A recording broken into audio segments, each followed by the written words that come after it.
देखिए आज हम LVDT की वर्किंग देखेंगे। LVDT linear variable differential transformer होता है। इसमें ये प्राइमरी वाइंडिंग है जिसमें हमने सप्लाई दिया AC सिग्नल। ये सेकेंडरी वाइंडिंग है, इसमें दो वाइंडिंग रहेगी सेकेंडरी में, जिसका इसमें एक वोल्टेज है E1 इधर साइड, E2, और ये हमारा कोर है। जिस चीज़ का डिस्प्लेसमेंट मेजर करना है उसको यहाँ से कनेक्ट करेंगे ताकि वो डिस्प्लेसमेंट दे, तो ये कोर ऊपर और नीचे जाएगा। अभी हमने लीनियर का ग्राफ बनाया है तो मतलब ये एक सीधी रेखा में ही जाएगा कोर। अब देखिए कोर होता है फेरोमैग्नेटिक मटेरियल, ये सॉफ्ट आयरन का बना होगा। यहाँ से हमने सप्लाई दिया है तो फैराडे लॉ से सेम वोल्टेज, फैराडे लॉ से ये फ्लक्स किधर जाएगा तो यहाँ वोल्टेज जनरेट हो जाएगा। ये वाला फ्लक्स किधर जाएगा तो यहाँ भी वोल्टेज जनरेट होगा। E1 और E2 इस तरह से बाइंडिंग रखते हैं कि दोनों में नंबर ऑफ टर्न्स इतना रखते हैं कि दोनों में सेम वोल्टेज हो। ओके, इसके बाद देखिए ये AC सिग्नल है, इसकी जितनी फ्रीक्वेंसी है वही फ्रीक्वेंसी इधर रिफ्लेक्ट होगी, सेम फ्रीक्वेंसी का वोल्टेज जनरेट होगा। अब देखिए अगर हम इस तरह से अटैच करते हैं, इस तरह से कनेक्शन करते हैं, मतलब दोनों को सीरियली जोड़ते हैं, तो अब देखिए अगर इसमें KVL लगाओगे प्लस से माइनस E1, फिर यहाँ से करंट आया ऐसे प्लस माइनस E2, उसके बाद ऐसे गया माइनस E आउटपुट EO, तो आउटपुट जो आ गया E1 प्लस E2 आया।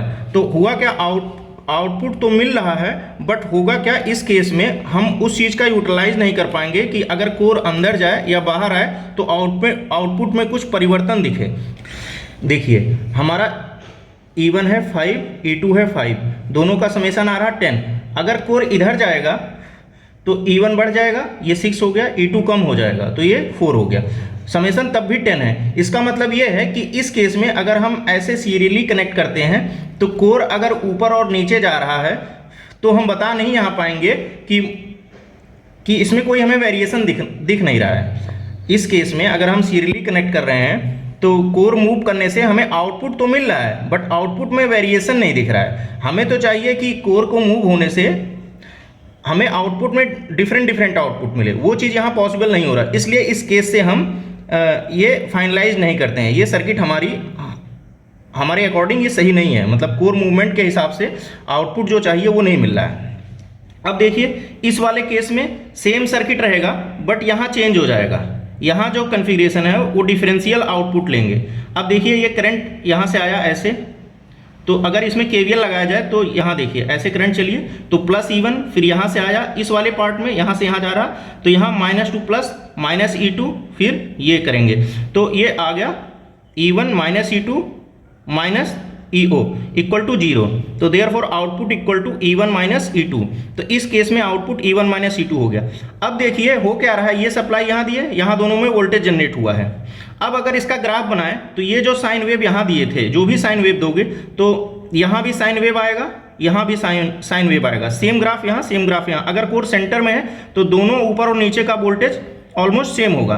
हो क्या रहा है, जब कोर ऊपर जाएगा तो E1 ज़्यादा हो जाएगा और E2 कम रहेगा। तो उस केस में आप देखिए 180 से पहले जब कोर ऊपर गया तो ये E1 ज़्यादा है और E2 कम है, तो जो दोनों का डिफरेंस आएगा वो ये ज़्यादा है ये कम है, ये डिफरेंस आपको पॉजिटिव मिलेगा। इसके बाद अगर कोर नीचे जाएगा, 180 तक ही बात अभी कर रहे हैं, जब कोर नीचे जाएगा तो E2 हो जाएगा ज़्यादा, E1 हो जाएगा कम, बट डिफरेंस ले रहे हैं E1 माइनस E2, तो लो माइनस हाई तो आ गया निगेटिव। अब आगे देखिए यहाँ तक तो ठीक है कहानी कि अगर कोर ऊपर जा रहा है तो आउटपुट हमें पॉजिटिव मिल रहा है, कोर डाउन हो रहा है सेंटर पॉइंट से तो हमें निगेटिव मिल रहा है। तो इस तरह से ये हमारे हिसाब से सही है कि एक ही टाइप का आउटपुट मिल रहा है। अगर कोर ऊपर जा रहा है तो पॉजिटिव, कोर नीचे आ रहा है निगेटिव। बट होता क्या है 180 के बाद यहाँ कहानी बदल जा रही है।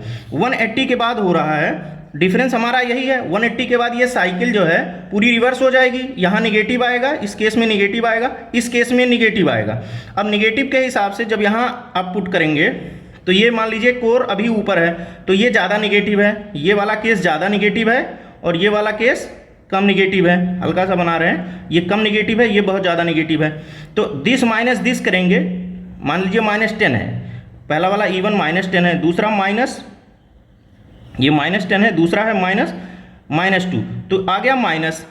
तो यहाँ आ गया निगेटिव। ऐसे अब जब कोर नल पे रहेगा तो दोनों जीरो हो जाएगा, दोनों का डिफरेंस जीरो होगा। जब कोर बिलो द नल होगा तो ये बिलो द नल होने की वजह से ये बहुत ज़्यादा हो जाएगा। अब इस केस में ये बहुत ज़्यादा हो गया और ये आपका रहेगा कम, ये रहेगा कम। तो दिस माइनस दिस करोगे, मान लीजिए -2 है और ये हो गया -10, तो -2 -10 करेंगे तो ये आएगा पॉजिटिव। तो यहाँ आपका हो क्या रहा है, 180 तक, 0 से 180 डिग्री तक आपको अपने अकॉर्डिंग मिल रहा था। अगर कोर सेंटर पॉइंट से ऊपर जा रहा है तो हमें पॉजिटिव, कोर सेंटर पॉइंट के नीचे आ रहा है तो निगेटिव मिल रहा है। बट 180 के बाद कोर अगर सेंटर पॉइंट के ऊपर है तो यहाँ चीज़ आपको निगेटिव मिल गया और यहाँ कोर जो है बिलो द नल पॉजिटिव मिल गया। मतलब जो हमारा कॉन्सेप्शन था वो पूरा रिवर्स हो गया। तो इसका मतलब जो हमने अपना एक मेथड बनाया था वो हमारा गलत हो रहा है 180 के बाद, इसलिए ये सर्किट भी सही रिस्पॉन्स नहीं दे रही है।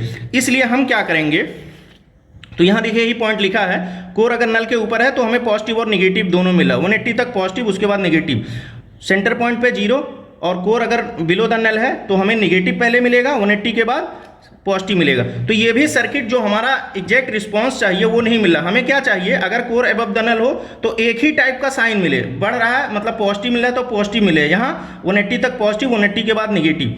ऐसे बिलो द नल अगर निगेटिव मिल रहा है तो निगेटिव ही मिले, लेकिन यहाँ कुछ देर तक निगेटिव है उसके बाद पॉजिटिव है। तो इसका मतलब there is a problem in this circuit. अब हम क्या करेंगे, इस प्रॉब्लम को रिमूव करेंगे। इसको रिमूव करने के लिए अब आ गया main topic, phase sensitive detector. इस पूरे सर्किट को हमने क्या किया, ये यहाँ जो रिस्पांस हमें मिल रहा था E1 - E2, अब हमें क्या करना है, मॉड ले लेना है।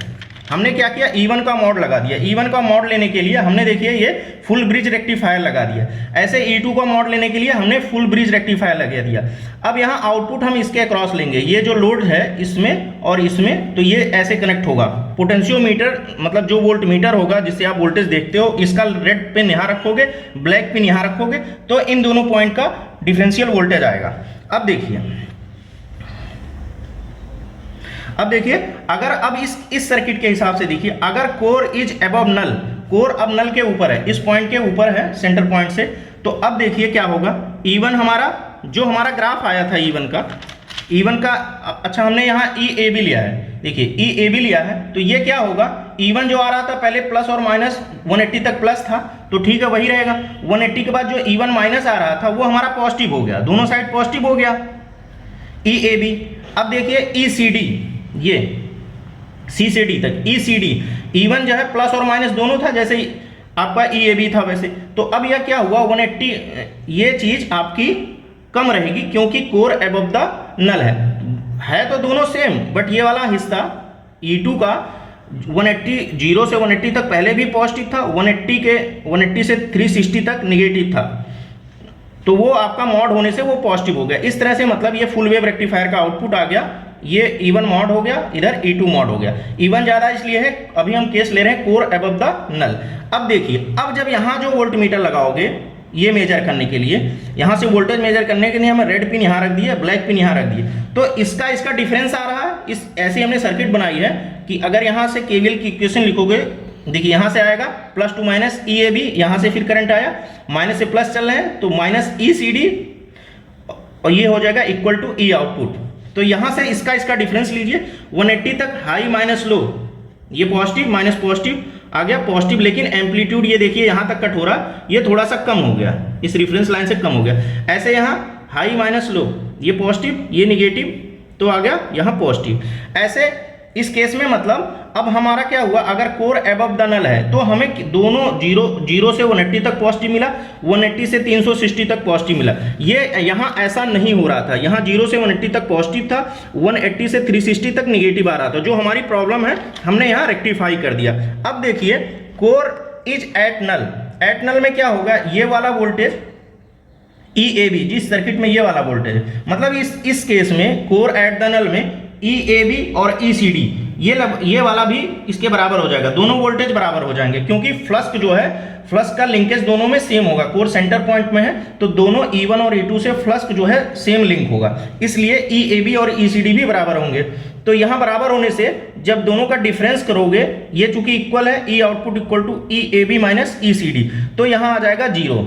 अब नेक्स्ट केस है core is below null. Below null में क्या होगा, E2 ज्यादा हो जाएगा और E1 कम हो जाएगा।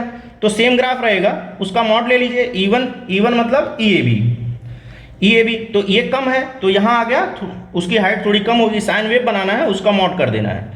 तो यहाँ तक देखिए इसकी हाइट कम है, ये वाला पोर्शन ज़्यादा है तो यहाँ वाला भी जो मॉडुलस आएगा यहाँ भी ये ज़्यादा रहेगा। अब दिस माइनस दिस करना है, ये मान लीजिए 2 वोल्ट है मैक्सिमम, ये 10 वोल्ट है, 2 माइनस 10 माइनस 8, तो यहाँ आ गया निगेटिव, दिस माइनस दिस, ऐसे दिस माइनस दिस करोगे तो निगेटिव आ गया। तो ये हमारा आ गया core is below the null. Below the null में क्या हो रहा है, 0 से 180 तक निगेटिव मिल रहा है, उसके बाद भी हमें निगेटिव मिल रहा है। यहाँ वाले केस में 0 से 180 तक निगेटिव था, उसके बाद पॉजिटिव था, तो ये वाली प्रॉब्लम भी इस वाले सर्किट से रेक्टिफाई हो गई। अब देखिए अब क्या होगा, हम इस तरह एक सेंटर पॉइंट यहाँ ले लिए 0 से 180 ये हुआ, 180 के बाद 360 यहाँ जा रहा है।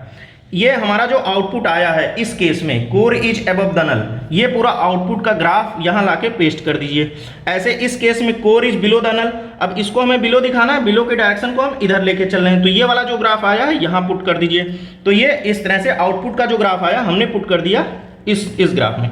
अब देखिए हो क्या रहा, अगर इस ग्राफ को सही से देखा जाए, अगर 0 से देखिए, 0 से अभी ये टाइम के रिस्पॉन्स में दिखाया गया है, मतलब एक्स एक्सिस आपका टाइम है। अब ये देखिए 0 से ये बढ़ रहा है, इसके बाद घटना शुरू हो गया, तो अगर सही से देखा जाए तो यहाँ से यहाँ तक ही आपको लीनियरिटी डिफाइन है, फिर ऐसे इधर भी उसके आगे के केस इसका रिस्पॉन्स घटना शुरू हो गया, तो इसको हम कंसीडर नहीं करेंगे। तो फाइनल जो डिस्प्लेसमेंट होगा, क्योंकि हमारा टारगेट ये होता है कि इनपुट और आउटपुट के बीच का रिलेशन लीनियर होना चाहिए, तो लीनियर के लिए हम इतना ही जोन सेलेक्ट करेंगे, आपका 0 से यहाँ तक, ये 0 से यहाँ तक। तो ये अगर डिस्प्लेसमेंट और आउटपुट के हिसाब से ग्राफ बनाओगे तो ये पोर्शन ही सिलेक्ट होगा, इतने के बीच का हिस्सा ही सिलेक्ट करेंगे, तो ये आपका लीनियर रीजन कहलाएगा। इस रीजन में देखिए आउटपुट बढ़ रहा है, और इधर दूसरे साइड जब जा रहे हैं, इधर हम दिखाएंगे core is above the null, इधर दिखा रहे हैं core is below the null, और कोर अगर नल पे है तो यहाँ वोल्टेज 0 मिल रहा है। ये आपका आइडियल केस की कंडीशन है। अब जो है होता क्या है, जब सर्किट तो नॉन आइडियल है, नॉन आइडियल का मतलब क्या है कि ऐसा पॉसिबल नहीं हो सकता कि नंबर ऑफ टर्न्स दोनों में सेम हो।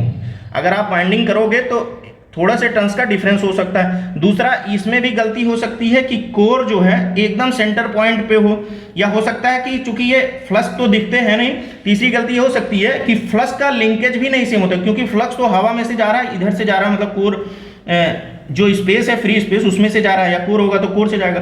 तो ऐसा भी हो सकता है कि फ्लक्स का लिंकेज दोनों वाइंडिंग में एग्जैक्टली सेम ना हो, तो इस रीजन से भी यहाँ हो सकता है कि 0 ना हो। तो यही नॉन आइडियल केस का यही मतलब है कि सेंटर पॉइंट जो है उस पर हमें 0 मिल रहा था, नॉन आइडियल में 0 नहीं मिलेगा। तो यहाँ कुछ ऊपर से दिखाओगे और ऐसे नहीं, इधर से इधर जब जाओगे तब भी कुछ वोल्टेज रहेगा। ये अगर आप एज्यूम कर लो कि इधर वाले साइड को हम बोल रहे हैं दूसरी साइड जाना, मतलब core is below the null, तो अगर इसको इस तरह से दिखाओ तो ऐसे भी ग्राफ बुकों में देखने को मिलेगा, अदरवाइज ये ग्राफ ही ओके है। अब यहाँ हमने देख लिया ये आपका रेसिडुअल वोल्टेज कि जब 0 पोजीशन पे थे तो हमें कुछ ना कुछ वोल्टेज दिख रहा है यहाँ, तो ये हो गया। अब यहाँ से जब बढ़ रहे हैं तो ये वाला हिस्सा पूरा ही आ गया।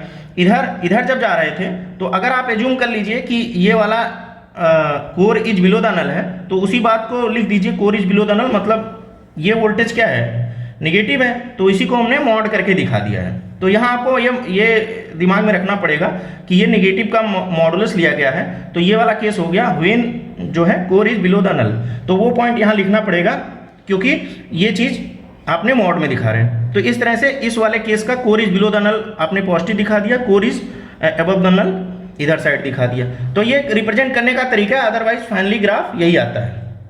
चलिए ठीक है, एक चीज़ और पॉइंट नोट कर लीजिए, एलवीडीटी क्या है कि आप ये डिस्प्लेस यहाँ कर रहे हो कोर, जिस चीज़ का डिस्प्लेसमेंट मेजर करना है उसको यहाँ से कनेक्ट करोगे और कोर मूव करेगा। तो हो क्या रहा, यहाँ बस एक मेन पॉइंट देख लीजिए, इसकी रेंज जो एग्जैक्ट डेटा मुझे मिला है ये है ±0.25 mm टू ±25 mm। और दूसरा पॉइंट है ये, इसमें आरवीडीटी क्या होता है, रोटेशन जो मेजर करेगा, मतलब एंगुलर डिस्प्लेसमेंट। लीनियर एलवीडीटी क्या था, ये सीधी रेखा में चल रहा था, ठीक है, तो ये लीनियर डिस्प्लेसमेंट मेजर कर रहा था। ऐसे एक डिवाइस और है, उसको कहते हैं रोटरी मोशन या एंगुलर मोशन को मेजर करने के लिए हम आरवीडीटी यूज करते हैं। एंगुलर मोशन मेजर करने के लिए हम आरवीडीटी यूज करते हैं। तो वो उसमें जो है कोर इस तरह से सेट रहेगा, कि जैसे ही जब डिस्प्लेसमेंट होगा तो कोर जो है ऐसे मूव करेगा, एंगल के हिसाब से मूव करेगा।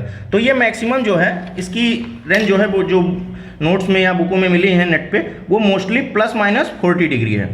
Thank you to all.